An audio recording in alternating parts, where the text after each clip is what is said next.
Bismillahirrahmanirrahim. Assalamu alaikum. Today we will start with the chapter number 2, and the name of the chapter number 2 is biodiversity. After studying this chapter, students will be able to define biodiversity and classification, describe advantage of classification, list taxonomic ranks of classification, discuss the history of classification schemes, list the 3 distinct domains into which organisms broadly classified, describe complications of classifying virus, outline binomial nomenclature system. Okay, our planet is a home to vast variety of organisms from tiny insects to towering trees. ठीक, आपको पता है हमारा planet है and the name of our planet is Earth. हम Earth पर live करते हैं and it is a home to variety of organisms, different organisms यहाँ पर present हैं जिसके अंदर tiny insects से लेकर towering plants, big trees हैं. This variety is essential for health and balance of our world. ये some things are small, कुछ चीज़ें बड़ी हैं, कुछ चीज़ें small हैं, and they maintain a healthy balance of the world. It provides us with food, medicine and clean air. Animals जो हैं फूड के लिए यूज़ होते हैं, प्लांट्स एंड डिफरेंट सोर्सेज हम लोग मेडिसिन्स लेते हैं. ट्रीज़ जो है को पता ऑक्सीजन सप्लाई करते हैं and they make the air clean. In this chapter, we will explore the variety of organisms and method of classifying into groups. Biodiversity means the variety of organisms in particular area. एक ख़ास area के अंदर variety of organisms present होते हैं, उसको हम लोग कहते हैं biodiversity. For example, एक एरिया है, लेट्स सपोज हम माउंटेन्स के एरिया की बात करते हैं, ठीक है. इन माउंटेन्स की अगर हम लोग बात करें तो वहाँ पर आप देखेंगे कि वहाँ पर ट्रीज़ भी हैं, फ्रूट्स भी हैं, एनिमल्स भी रह रहे हैं. डिफरेंट तरह के एनिमल्स हैं उधर, काउज़ हैं, शीप्स हैं, कैटल्स हैं. फिर अगर हम सॉइल की बात करें तो उनकी सॉइल के अंदर अपने स्पेसिफिक बैक्टीरियाज़ होते हैं, स्पेसिफिक उनके इंसेक्ट्स होते हैं. इस तरह एक ख़ास एरिया के अंदर वैरायटी ऑफ ऑर्गेनिजम्स रहते हैं. फॉरेस्ट की बात कर लें तो आपको पता है फॉरेस्ट के अंदर बहुत सारे डिफरेंट एनिमल्स हैं, ट्रीज़ हैं, माइक्रोस्कोपिक ऑर्गेनिजम्स हैं, ह्यूमन बींग्स भी वहाँ पे मोस्ट ऑफ द टाइम जाते हैं. तो वैरायटी ऑफ ऑर्गेनिजम्स एक पर्टिकुलर एरिया के अंदर रहते हैं. Biodiversity of an area is measured by considering the number of different kinds of organisms and variation with in each kind.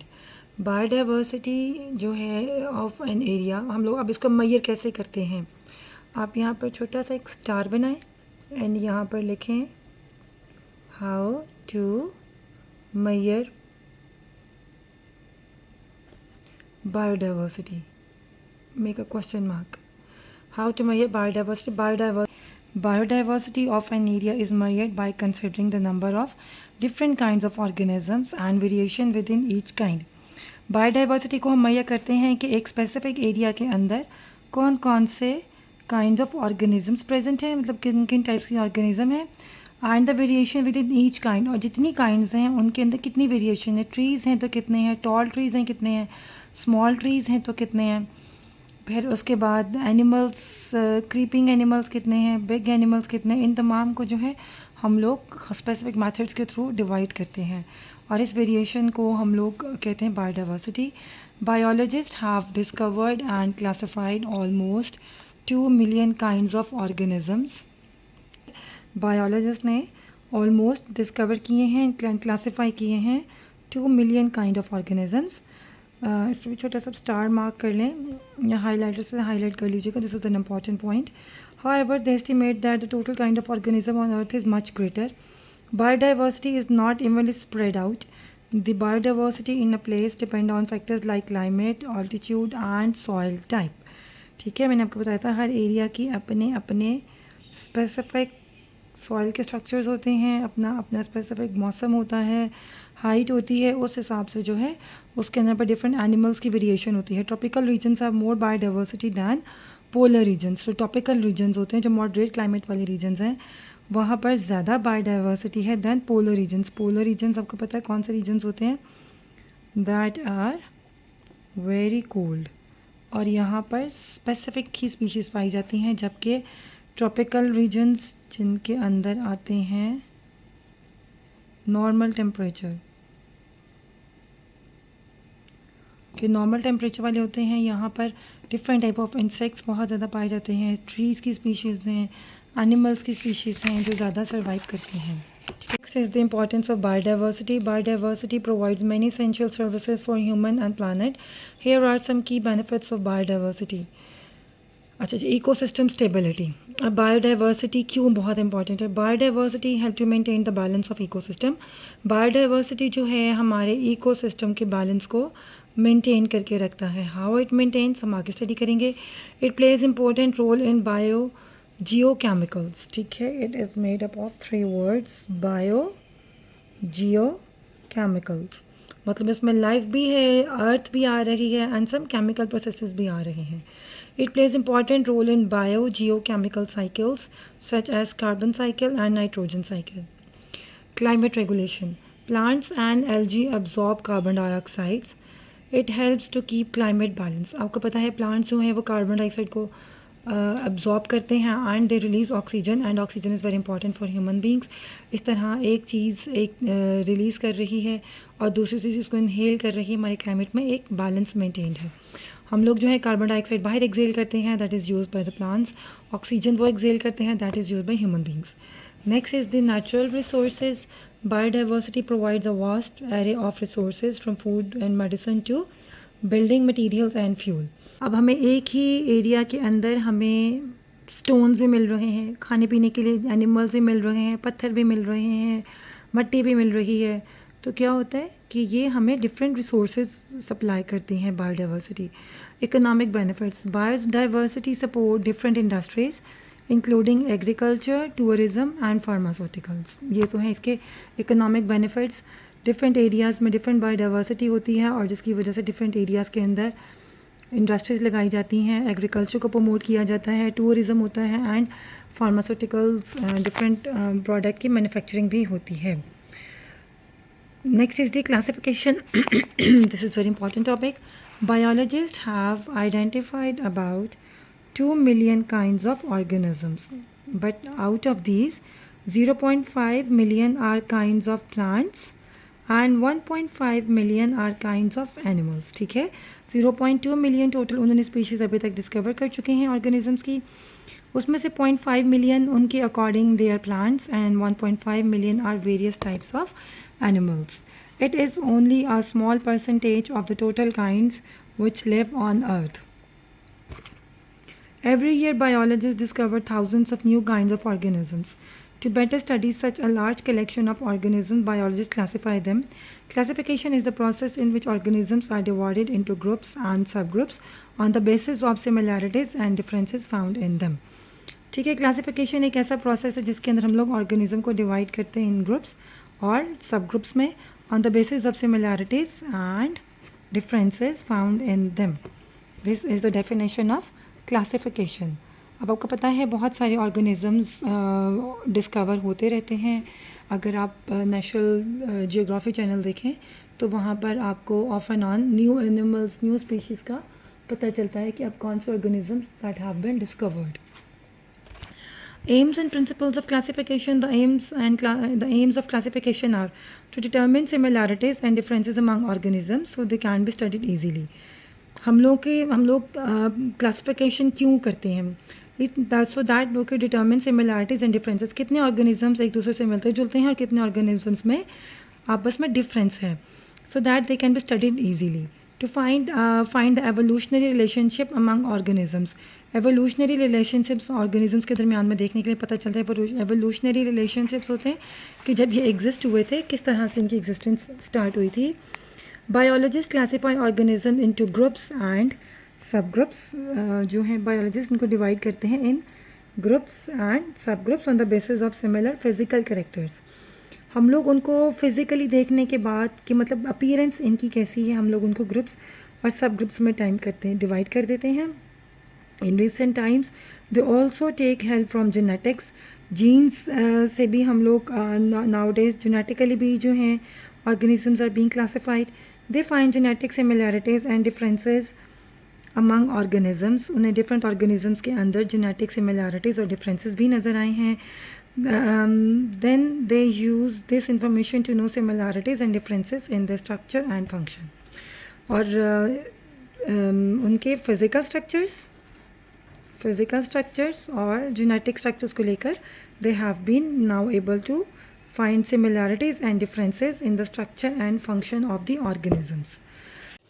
Our next topic is advantages of classification. अब ये जो classification है हम क्यों करते हैं और उसका क्या बेनिफिट होता है. Classification allows biologist to group similar organisms together, making it easier to identify and understand their characteristics, relationships and evolutionary history. अब क्लासिफिकेशन जो है बायोलॉजिस्ट ने इसलिए की है ताकि जो सिमिलर ऑर्गेनिजम्स हैं, जैसे लेट सपोज ह्यूमन बींग्स हैं या कोई एनिमल्स हैं, एक ही क्लास से रिजेंबल करते हैं एक दूसरे के साथ. क्लासेस इसलिए बनाई गई हैं ताकि हम उनको आइडेंटिफाई कर सकें और उनको उनके स्ट्रक्चर्स की बेस पर, मतलब वो किस तरह से देखने में नज़र आते हैं, उनका रिलेशनशिप अमंग अदर ऑर्गेनिजम्स क्या है और उनकी एवोल्यूशनरी हिस्ट्री क्या है, मतलब वो कब इस ज़मीन पर उनकी एग्जिस्टेंस स्टार्ट हुई थी. ये तमाम पैरामीटर्स जो हैं, इन पैरामीटर्स के बिहाफ पर बायोलॉजिस्ट जो है वो क्लासिफिकेशन को जो है वो फॉलो करते हैं एंड तमाम ऑर्गेनिजम्स को वो क्लासिफाई करते हैं सो that they could identify and they could cause differentiation among other organisms. It helps us understand the vast variety of living organisms on earth. इसी क्लासिफिकेशन के अंडर हम लोगों को पता चल पाया है कि हमारी अर्थ पर जो है एक vast diversity of living organisms की प्रेजेंट है, मतलब हमारी ज़मीन के ऊपर एक बहुत ज़्यादा ऑर्गेनिजम्स की क्लासेस प्रेजेंट हैं. Next we go to the top. अगला पॉइंट जो है हमारा that is classification provides a framework for studying and comparing different species. Classification के ज़रिए ही हमें पता चलता है कि हम लोगों ने कौन सा फ्रेमवर्क बनाना है, कौन सा मॉडल बनाना है, सो दैट हम लोग ऑर्गेनिजम्स को स्टडी करें और उनको कंपेयर करें एक आपस में एक दूसरे के साथ. लेट्स सपोज फ्रॉग है, मंकी है, ह्यूमन बींग है, इन तीनों का डाइजेस्टिव सिस्टम चीज़ें आपस में मिलती जुलती हैं. फिर हम लोगों ने क्या किया है, फ्रॉग को अलग क्लास में रख दिया है, ह्यूमन बींग्स अलग क्लास के अंदर आते हैं और मंकीज़ अलग क्लास में चले जाते हैं जस्ट बिकॉज ऑफ क्लासिफिकेशन, ताकि हम लोग उनकी जो बेटर तौर पर हम उनको अंडरस्टैंड कर सकें उनकी डिफ्रेंसिएशन को. It helps the identification of new species and in understanding their evolutionary relationship. इसी क्लासिफिकेशन से हम आइडेंटिफाई कर पाते हैं कि कौन सी न्यू स्पीशीज़ हम लोगों ने डिस्कवर की हैं और उनका आपस में एवोल्यूशनरी क्या रिलेशनशिप क्या है. It explains inter relationship among various organisms. ये हमें वेरियस ऑर्गेनिजम्स के दरमियान आपस में क्या उनका रिलेशनशिप है वो हमें पता चलता है. जैसे लेट्स सपोज अगर ट्रीज़ हैं और प्लस हम एग्ज़ाम्पल ले लेते हैं ह्यूमन बींग्स की. आपको पता है human being release carbon dioxide and trees release oxygen. ये एग्ज़ाम्पल सिर्फ मैं आपको इसलिए बता रही हूँ ताकि आपका एक कॉन्सेप्ट क्लियर हो जाए कि कैसे ऑर्गेनिजम्स आपस में एक दूसरे के साथ रिलेटेड हैं. ट्रीज़ जो हैं वो ऑक्सीजन रिलीज़ करते हैं, ह्यूमन बींग्स जो हैं वो कार्बन डाइऑक्साइड रिलीज़ करते हैं. अब ह्यूमन बींग्स के लिए ऑक्सीजन ज़रूरी है और ट्रीज़ के लिए कार्बन डाइऑक्साइड ज़रूरी है. इस तरह ये एक आपस में इनका रिलेशनशिप है to survive in an ecosystem. It helps in identification of new species and in understanding their evolutionary relationships. हम न्यू स्पीशीज़ को डिस्कवर करते हैं, उनको देखते हैं और उनकी एवोल्यूशनरी रिलेशनशिप्स ओल्ड स्पीशीज़ के साथ चेकआउट करते हैं. Classification provides a common language for biologist around the world, enabling effective communication in the study of organisms. ये बहुत इंपॉर्टेंट पॉइंट है. Classification provides a common language. ठीक है, अब हर बायोलॉजिस्ट ने हर एक स्पेसिफिक स्पीशी को एक ख़ास नेम दिया हुआ है. ठीक है, अब अराउंड पूरी दुनिया में, और वो जो स्पेसिफिक नेम है जो बायोलॉजिस्ट ने दिया है वो पूरी दुनिया में सेम रहता है. फॉर एग्ज़ाम्पल अगर हम लोग बात कर रहे हैं ह्यूमन बींग्स की, तो ह्यूमन बींग्स को हम लोग क्लासिफिकेशन के अंदर बायोलॉजिस्ट ने ह्यूमन बींग्स का जो नेम रखा हुआ है that is homo HOMO homo sapiens. अब जब भी बायोलॉजिस्ट इकट्ठे किसी टेबल पर बैठेंगे and they have to talk about any research, उन लोगों ने किसी रिसर्च के बारे में बात करनी है, वो ये नहीं कहेंगे ह्यूमन बींग्स या इंसान नहीं कहेंगे, वो वर्ड यूज़ करते हैं होमो sapien.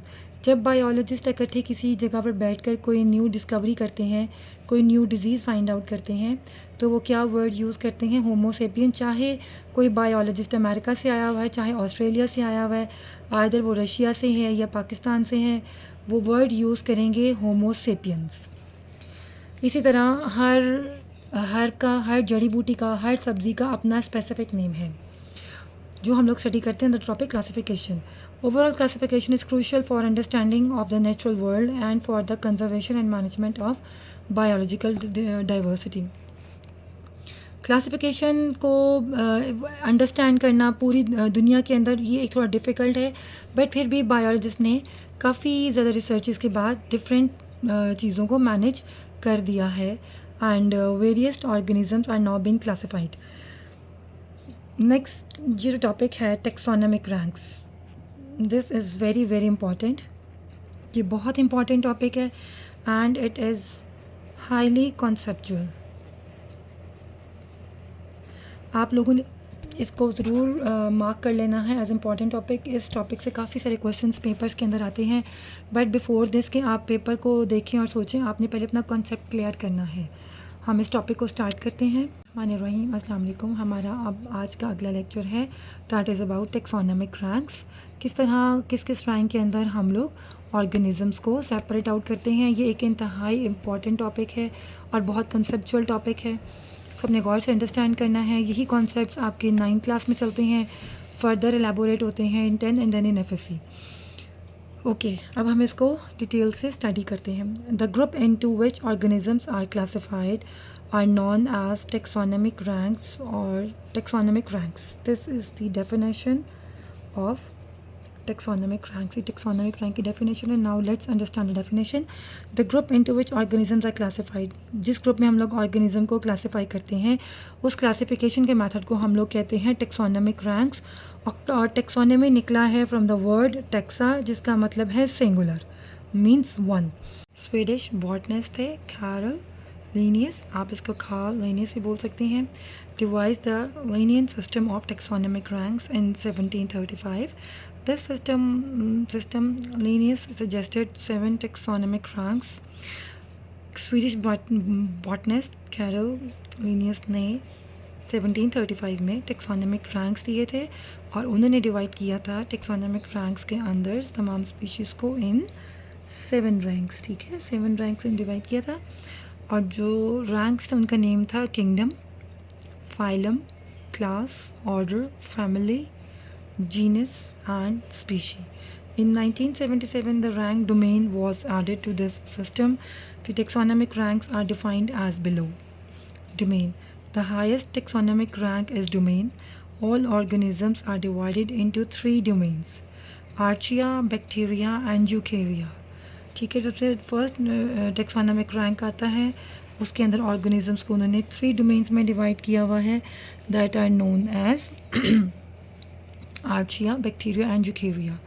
Next is the kingdom domain is further divided into kingdoms. Domain को उन्होंने फर्दर डिवाइड की into kingdoms. For example, the domain eukarya is divided into 4 kingdoms, that is animalia, plantae, fungi, Protista.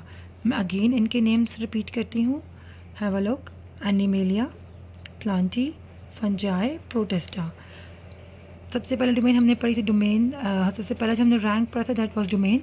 Domain को divide किया गया है इन 3 parts, Archaea, bacteria and Eukarya. फिर Eukarya को उन्होंने फर्दर डिवाइड किया है इन 4 kingdoms, animal, Plantae, fungi and Protista.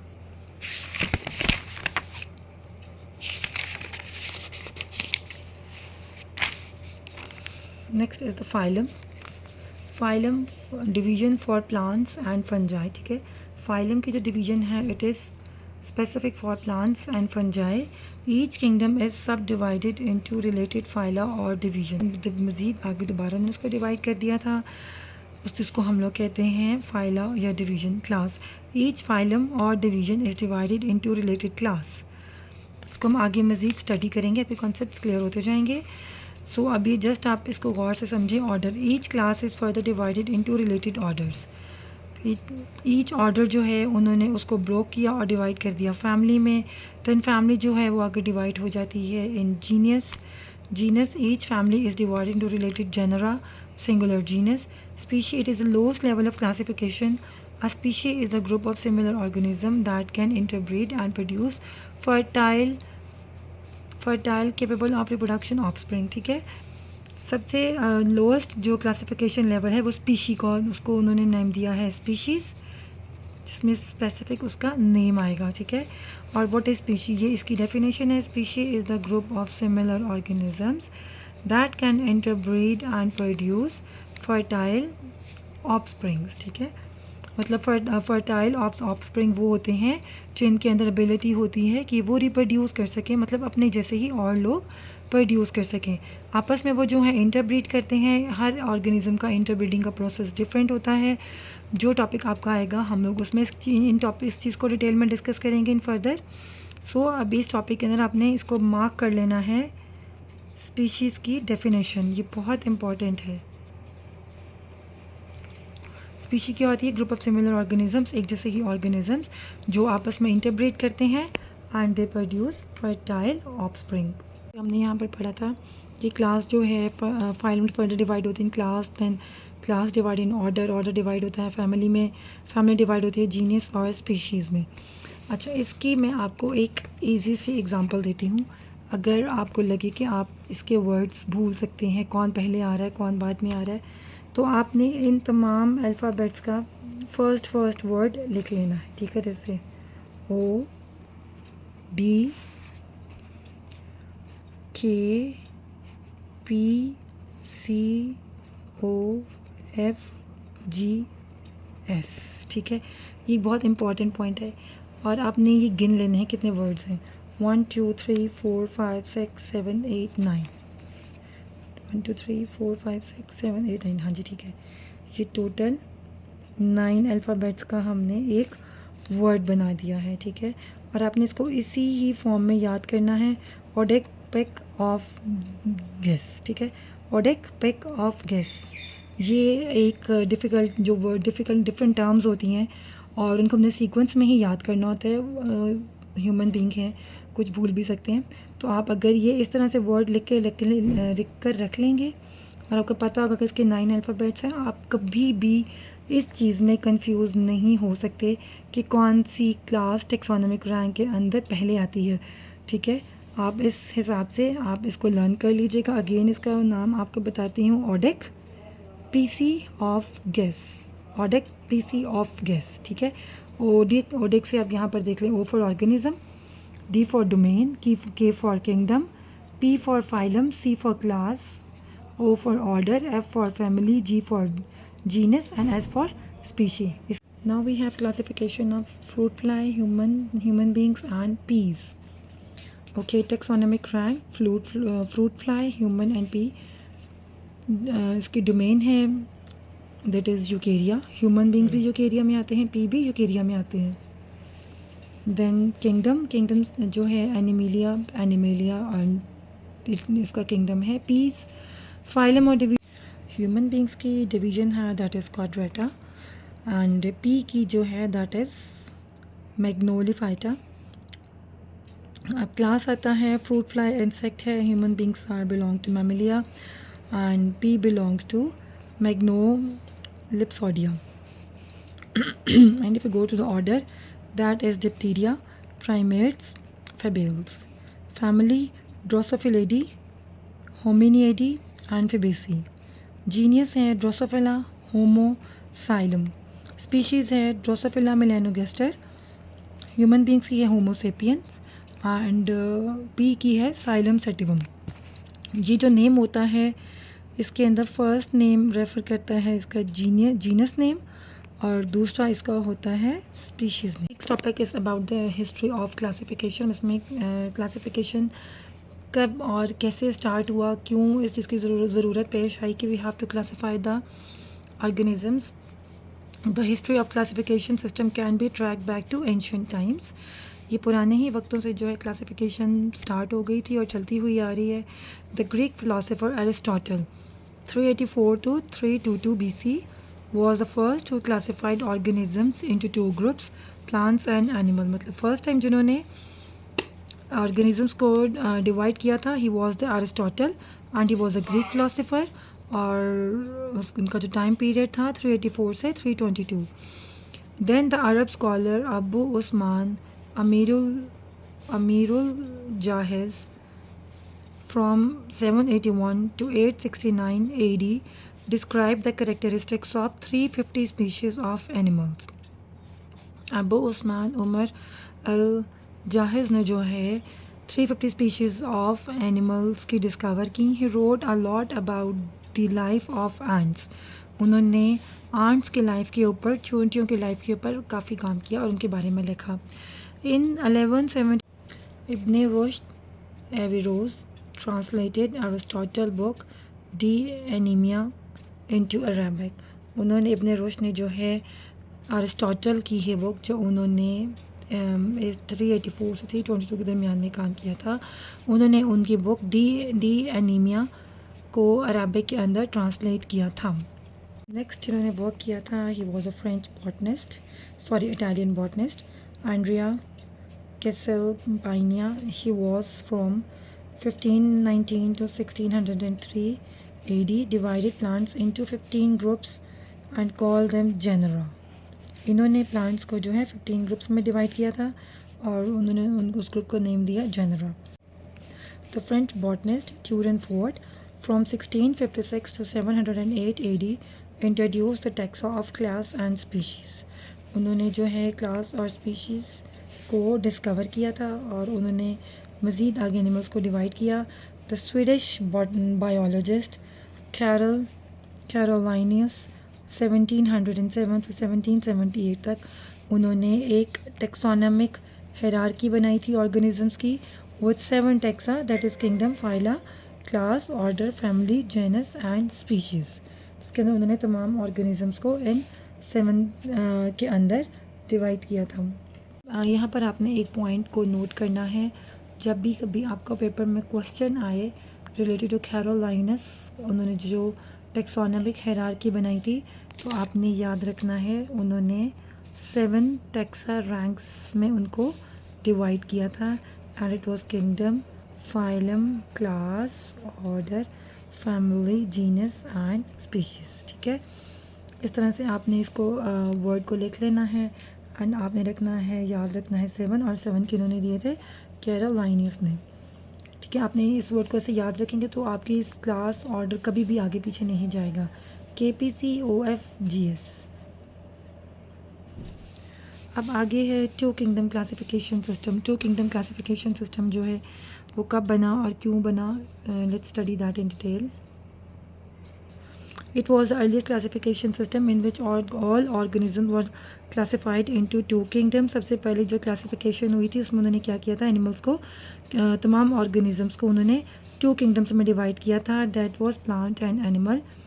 The organism that can prepare their own food, autotrophs, जो अपना खाना खुद बना सकते हैं, उन्होंने उनको कहा था they were autotrophs. They were classified in the kingdom plantae. On the other hand, organisms that cannot make their own food, heterotrophs, were classified into kingdom Animalia. यहाँ पर आपको मैंने दिखाया था कि अरिस्टोटल ने जो है सबसे पहले ऑर्गेनिजम्स को डिवाइड किया था इन 2 क्लासेस, प्लांट्स एंड एनिमल. आगे फर्दर मज़ीद उन डिवीजन्स जो थी उनको फर्दर इस तरह से मज़ीद एक्सप्लेन किया गया कि पहले जो है 2 किंगडम्स बने, प्लांट एंड एनिमल, एनिमिलिया.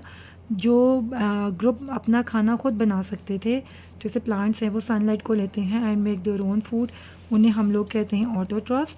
और ऐसे ऑर्गेनिजम्स जो अपना खाना नहीं बना सकते, they were known as heterotrophs, और उन्होंने रखा in kingdom animalia. According to this system, prokaryotes, bacteria, archaea and fungi were the members of kingdom plantae. Earliest classification system के अंदर प्रोकैरियोट्स, जिसमें बैक्टीरिया आते हैं, आर्चिया आते हैं, फंजाई आते हैं, उन्होंने उनको किंगडम प्लांटी में ही रखा था, क्योंकि इनिशियली जस्ट 2 किंगडम डिस्कवर हुए थे, that were the plants and animals. Then उसके बाद क्या हुआ, taxonomist found this system unworkable because many unicellular organisms like euglena have both plant like presence of chlorophyll and animal like heterotrophic mode of nutrition in darkness and lack cell wall characteristic. अब क्या हुआ, taxonomic जो taxonomist थे जो classification को study कर रहे थे, उन्होंने देखा कि ये जो सिस्टम है पहले वाला 2 किंगडम क्लासिफिकेशन, ये तो काम ही नहीं कर रहा। क्यों काम नहीं कर रहा? उन्होंने देखा कि बहुत सारे ऐसे ऑर्गेनिज्म जो यूनिसेलुलर हैं, मतलब उनका जस्ट वन सेल है, वन सेल ऑर्गेनिज्म है, वो उनके अंदर ऐसी प्रॉपर्टीज़ हैं कि वो उनके अंदर क्लोरोफिल भी एग्जिस्ट कर रहा है और उसी के साथ साथ वो हेट्रोट्रॉफिक भी हैं, मतलब क्लोरोफिल के कंपोनेंट से प्रेजेंट है और अपना खाना खुद फूड भी नहीं बना सकते जब वो डार्कर एरियाज़ में जाते हैं, और उनके अंदर सेल वॉल भी नहीं है। इन पॉइंट्स ने अगेन टेक्सोनोमिस्ट को परेशान कर दिया। सो उन्होंने सोचा कि एक और इस तरह की चीज़ों के लिए जिनकी अजीबोगरीब नेचर है, प्लांट और एनिमल से मिलते जुलते हैं, हम उनके लिए एक अलग क्लास बनाते हैं। So a separate kingdom was proposed for such organisms. This system also did not clear the difference between prokaryotes, bacteria and archaea and eukaryotes. अब उन्होंने जब इस मसले को देखा कि जैसे एक प्लांट यूग्लिना है, उसके अंदर क्लोरोफिल भी प्रेजेंट है, मगर जब वो अंधेरे में चला जाता है अपना खाना नहीं बना पाता और उसके अंदर सेल वॉल भी नहीं है, उन्होंने इसको एक अलग क्लास में सेपरेट कर दिया। उस अलग क्लास में सेपरेट करने के बावजूद वो इस कन्फ्यूजन में रहे कि अब हम ऐसे ऑर्गेनिजम्स जो प्रोकैरियोट्स हैं एंड यूकैरियोट्स हैं, अब हम उनको कैसे आइडेंटिफाई करें, उनको हम कैसे सेपरेट करें। So for that they move to research और उन्होंने एक और क्लास को जनरेट किया। जिस चीज़ को उन्होंने जनरेट किया that was known as 3 kingdom classification system. 3 kingdom classification system in 1866 German zoologist Ernest Haeckel proposed a third kingdom that is Protista for Euglena like organisms।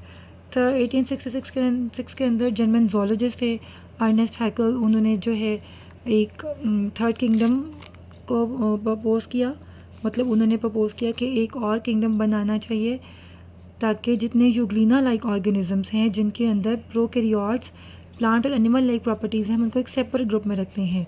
He also include prokaryotes, bacteria and archaea in kingdom protista. उन्होंने kingdom protista के अंदर जो है you also include prokaryotes, bacteria and archaea kingdom protista, उन्होंने kingdom protista के अंदर prokaryotes और eukaryotes को भी सेपरेट आउट किया। In this system fungi was still included in the kingdom Plantae. इस सिस्टम के अंदर फंजाई अभी भी किंगडम प्लांटी के अंदर ही था, बट उसकी प्रॉपर्टीज़ प्लांट से काफ़ी डिफरेंट थी। Some taxonomist disagree about the position of fungi in kingdom plantae. कुछ टेक्सोनोमिस्ट ने इस बात को डिसएग्री किया कि फंजाई को प्लांट किंगडम प्लांटी में नहीं होना चाहिए।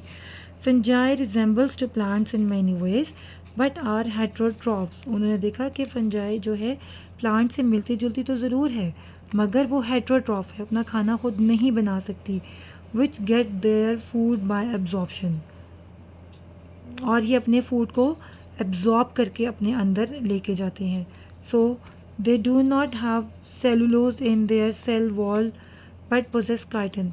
इनके अंदर सेल वॉल तो थी, बट उनकी सेल वॉल के अंदर सेलुलोज प्रेजेंट नहीं था और उनकी अंदर सेलुलोज की जगह काइटिन प्रेजेंट था।